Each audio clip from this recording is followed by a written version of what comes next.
Numbers 30.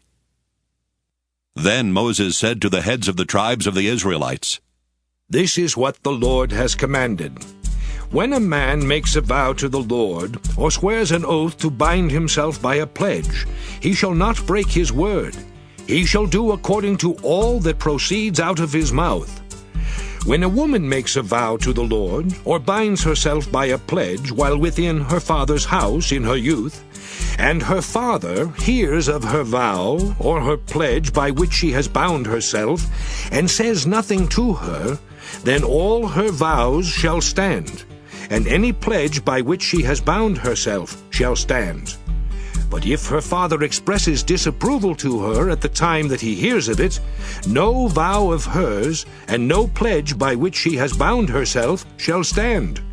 And the Lord will forgive her, because her father had expressed to her his disapproval.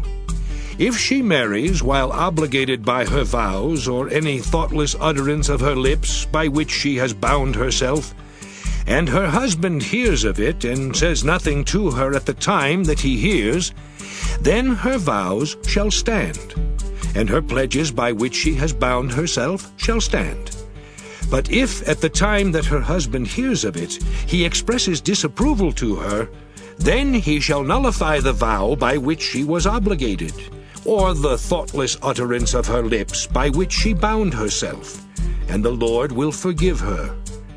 But every vow of a widow or of a divorced woman by which she has bound herself shall be binding upon her. And if she made a vow in her husband's house, or bound herself by a pledge with an oath, and her husband heard it, and said nothing to her, and did not express disapproval to her, then all her vows shall stand, and any pledge by which she bound herself shall stand. But if her husband nullifies them at the time that he hears them, then whatever proceeds out of her lips concerning her vows, or concerning her pledge of herself, shall not stand.